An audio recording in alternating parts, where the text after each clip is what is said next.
Hello, and welcome to the first in hopefully many videos, or maybe a few videos if I don't really have that much to say, but I doubt that will be the case.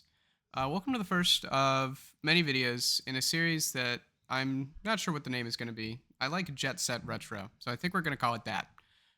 Where I basically I want to make a series that's like a jumping off point into retro. I think I'm going to sort by difficulty because I like doing that. I think a lot of people that are not retro gamers and are maybe like me, like I started playing the game in AOT 2, I think. It would have been AOT 1 because it was right after Kevin Roberg won the Atlanta Regional in not last year but the year before. Um and people told me about retro and all this and I was like that's so cool. And I spent like 20, 30, 40 hours just pouring through the entire card pool because I'm weird like that. But not everybody has that kind of time, and not everybody has that kind of autism. So, what have I done? I think retro is really cool, and more people should play it. So, my goal here is going to be to show you decks that you can build. At least this first video is going to be show you decks that you can build with relatively standard card pool, and and still be like retro playable. The first one I want to talk about is Reiner 3. Reiner 3 made top 8 at the Chicago 1K. And from what I saw, it was just standard Reiner 3 with Hacker Extraordinaire, which I assume most of us know what this one does, and Secret History, which is just your attacker move, spend a momentum, commit your opponent's character. And those were the only retro cards I saw in the deck. Everything else was standard legal. Um, I've taken Wub's list from Chicago, and I've made some very minor adjustments to include some retro cards that are fairly easy to get, I believe. I will say, I might say some cards are easy to obtain or cheap, and I could be fully lying because most of my retro collection came from me buying someone else's collection that a guy won in an auction and just wanted to get rid of it. So I have very little basis for how much things cost. So I could be like, if I ever point out a card and be like, yeah, you can get these easily, I could be so wrong. I could be so wrong. But anyways, so I think the point of this first video is gonna be like retro is not as scary as you think it is. Um and you might sit down and play a game of retro against one of the I'm gonna put air quotes in this, and it's gonna be only semi-real broken decks, and kind of get rolled with your just fun standard deck because you're like, sure, I'll try retro, and then you're like, never again will I ever play retro because that was terrible. And understandable, this format is not for everyone. The power level is very high. The bullshit that you can do is ridiculous, and the bullshit you can do to stop your opponent from doing bullshit is honestly even more ridiculous. Um, but that's awesome to me. I'm a big fan of like Legacy and CDH and Magic, and that's just the both of those formats. That's like the whole point, and that's awesome to me. So here's Reiner. What are the cards that I've swapped out? We've swapped out Botons for Voice of Reason. If you don't know, this is Botons but better. It's a +2 block mod instead of a +3, and instead of a flip cost, it's just once per turn do it. Um, these are cheaper than Botons. You can probably get these for like 50 cents if I had to guess. Again, I'm gonna just throw shit out there. I could be so wrong, but yeah, this is an upgrade that'll make the deck cheaper. I've replaced 4 copies of What Do You Fight for 4 copies of Never a Day Without Training. It's E-flip. You can discard a card and draw a card, or if you have one or more assets, just draw a card. It's a 1 diff instead of a 2 diff, +2 low instead of +3 low. I've added in, and I couldn't tell you what I took out for these. Oh, the Fighting for Controls. And I'm going to say this might be wrong. Fighting for Control is a very good card. But I've cut those for 1 Secret History, which we've already talked about, 2 Hacker Extraordinaires. This card was just in Standard, so I'm hoping everybody knows what it does. It is broken. And 1 copy of God of Thunder. This is I can't say if you were to make a list of the top 10 most broken foundations in retro, this would be on it.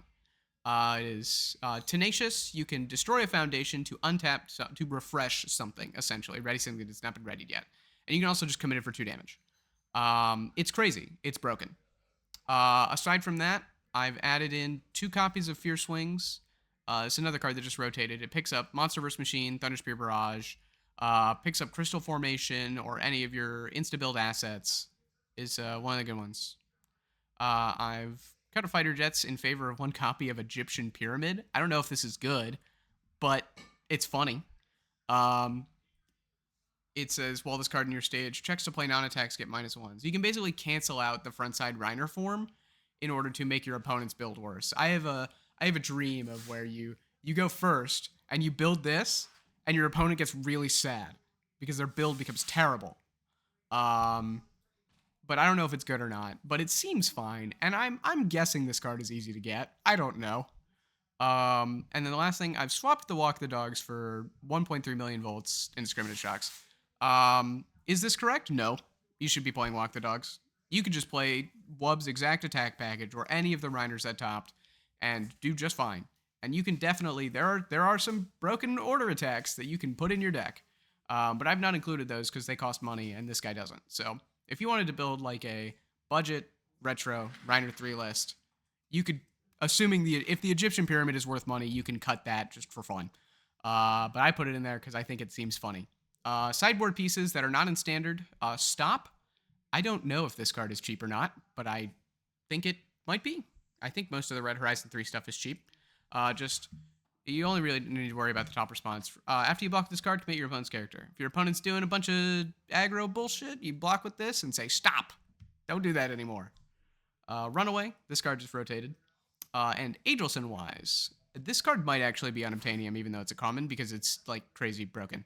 And it's crazy broken because of other cards that exist. It says, after your opponent causes an ability that debuilds you at all, cancel it. And there's an action called Taguro Brothers that is just ludicrously broken, and this cancels it. So you would probably want this guy in your sideboard for if you sit against those kind of decks, because it can blow up foundations and assets, and that's really annoying. So yeah, this has been clinically proven to function. This is a deck that, not this exact list, but Reiner 3 with mostly standard cards in retro can win you games.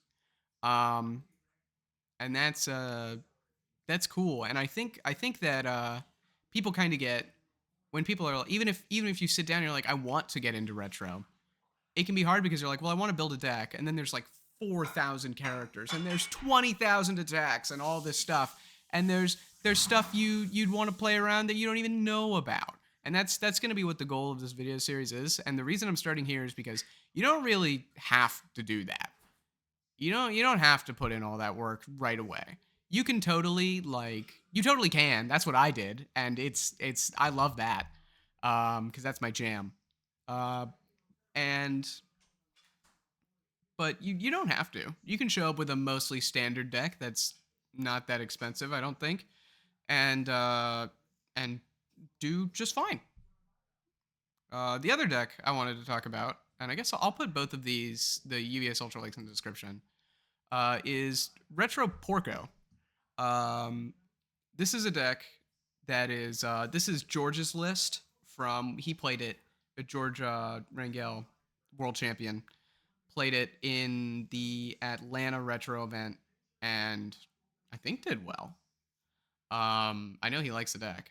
And the only thing, his list has 3 copies of this card. This card is a little unobtainium. You can replace it with Stun Grenade, Bow Flame. These are 2 retro legal cards that do not as good, but similar. Or you could just your favorite fire attack. Yeah, you can absolutely replace these, but everything else is like just Hero 2 Porco, plus we're playing 4 of this card, the Azure Nightmare. If you watch my turn list video, you know I think this card is capital B broken. And it's very good. It's just 2 foundations in your deck that's trying to play 40 attacks on turn 2. And, more importantly, if you spent money on teaming with the Attack Titan, you'll be so happy to know that it's legal in retro. The same is true for VME, Unyielding Destruction, and Sweeping Daggers. I have a special page in my binder for cards that are banned in standard that are still broken in retro. And teaming and all those other cards are definitely on there. And I can't even, off the top of my head, maybe Ancestral Quiver is a good sideboard card you'd want to throw in here, but it's not necessary. You have a very solid game plan. But yeah, this is just another deck, kind of a more, it give you a taste of that aggro garbage that that retro decks can put out.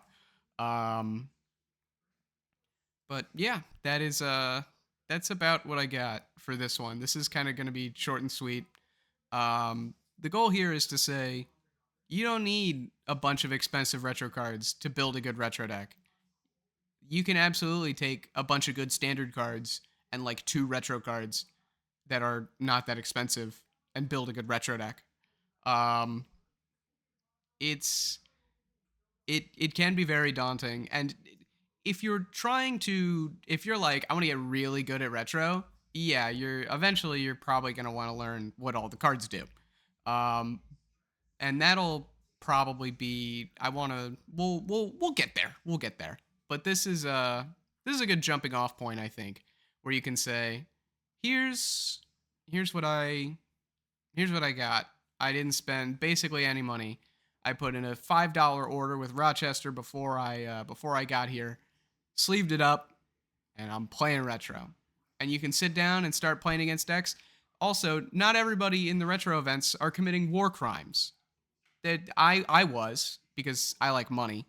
I won the Chicago event, by the way. I have credentials, I swear. Um, um, but you can absolutely show up and be like, I want to stack Todorokis. I want to stack Bakugos. And just do that. And it's based in fun. And you can have a good time. And sometimes you're going to play against the decks that do war crimes. Sometimes you're going to sit down against Akuma and go, well, but most of the time I think it's pretty easy to just let yourself have fun in retro, because even the broken stuff is like kind of an okay dude moment where it's like, yeah, this guy sent a 30 damage move at me on turn 2 and they gave my check to block -8. Okay, dude. I'll let you know, the broken decks don't beat that either. The broken decks don't beat that either. Um,